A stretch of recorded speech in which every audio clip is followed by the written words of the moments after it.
Well, my computer comes back today, so I should be able to upload a bunch of videos that I've made over the past couple of days. My computer's been down since last week. This particular video, as you can see, was a broadcast by CNN, and it's basically white people just admitted they don't care about black people. I'm going to play this clip from CNN, and the gentleman on the right, he's a former retired military commander, and he just straight out tells it the way that it is. And then I'm going to come back with my commentary.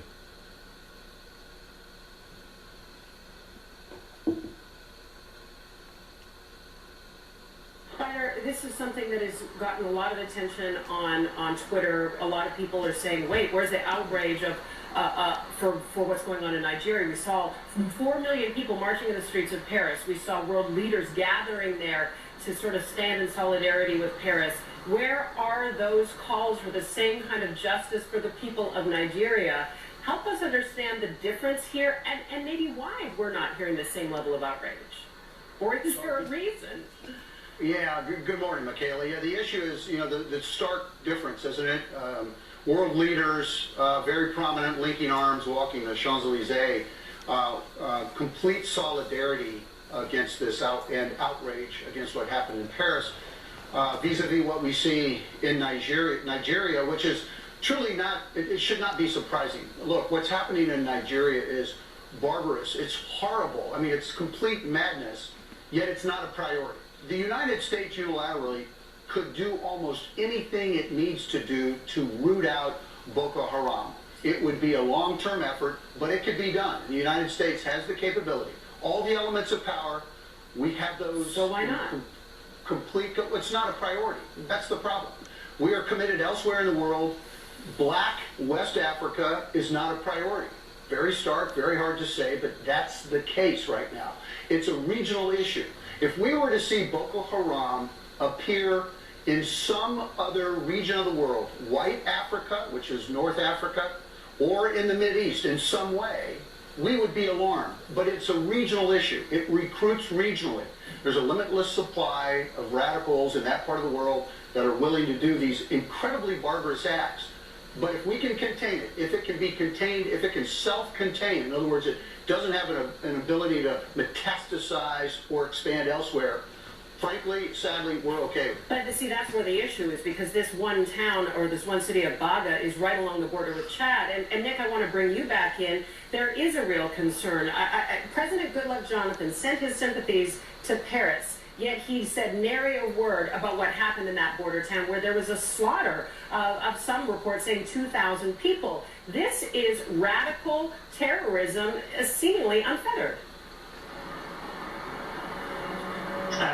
Unfettered and metastasizing for that reason.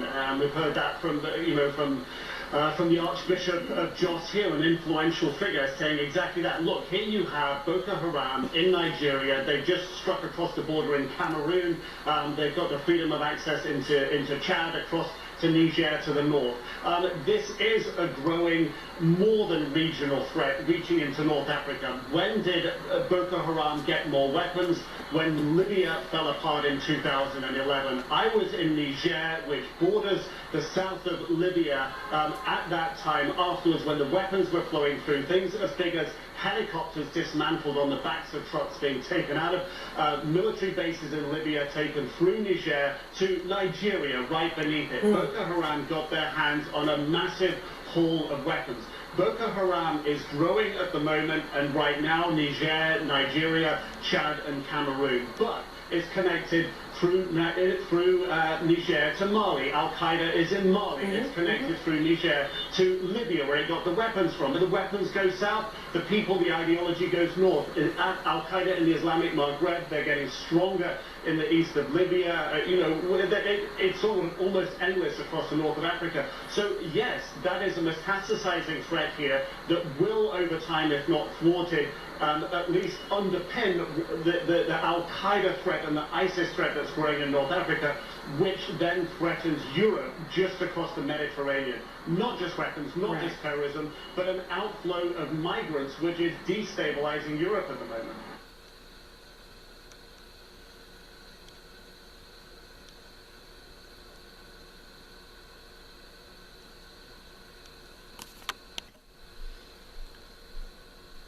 Now, basically, white political leaders don't care about black people. They don't care about them over in Africa, and they don't care about them over here. Anytime you see these white political leaders out there, they're basically just giving lip service. As you saw in the video, thousands of black people are being killed in Nigeria, and there were approximately 2,000 people killed in a small town. But there was no outcry on this, but approximately 150 white people get killed in Paris, and all of a sudden it's a world calamity. Relating that to the United States, you get 13 black women get raped by a white cop. There's no coverage or outcry by anybody, no national organization of women, no Gloria Allred, nobody.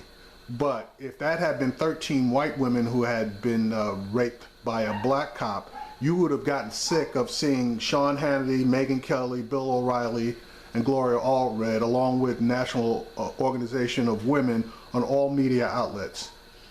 MSNBC needs to share in this as well.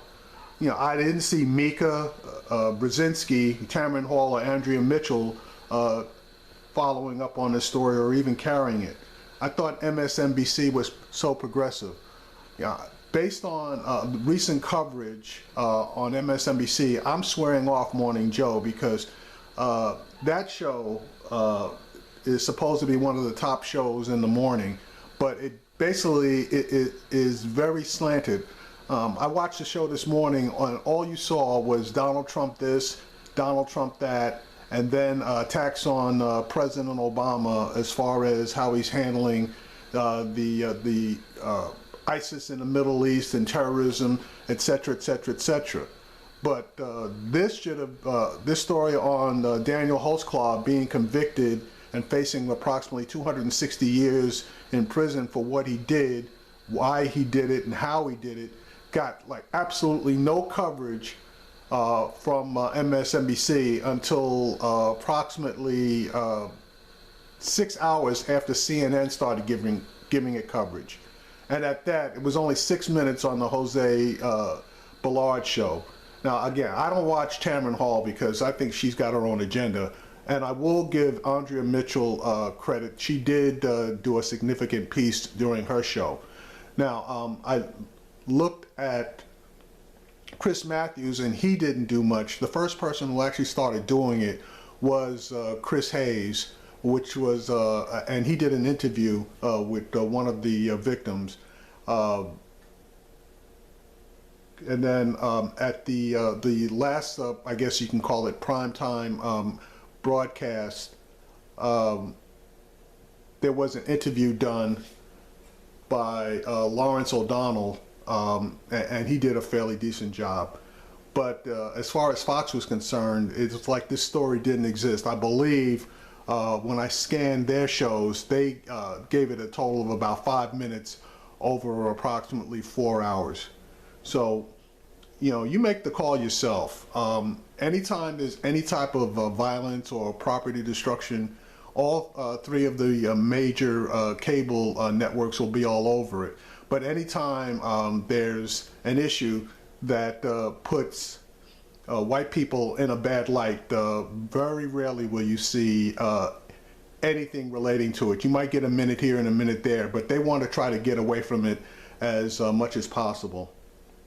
Now, I'm in the Dallas-Fort Worth area, and I was listening to G-Bag Nation on WFAN, and there was a guy who did about a 10-minute commentary on what the issues are as far as why black people are where they are as far as discrimination, equal rights, and economics are concerned. Now that show came on Monday, I believe it was December the 15th, at approximately 10:50 to 12 o'clock. And the person that did the commentary was Gavin Dawson. If that's on a podcast, and hopefully it is, I hope that everybody can find that podcast, because this was a white guy who basically just laid it out the way it was. He didn't try to sugarcoat it. He just said that white privilege has been here and will continue to be here. That we need to try to do something about it. He was relating it to basically the NFL, but then he spread it out all across the socio-economic spectrum. And when I heard that, I was scrambling trying to find my phone to record it, but by the time I was able to get to my phone, he was too well into it for you really to get the full context. So anyway, if you can, please try to find it, because, and I'm going to try to find it, and if I can, I'm going to try to post just the audio so that you can hear it for yourself.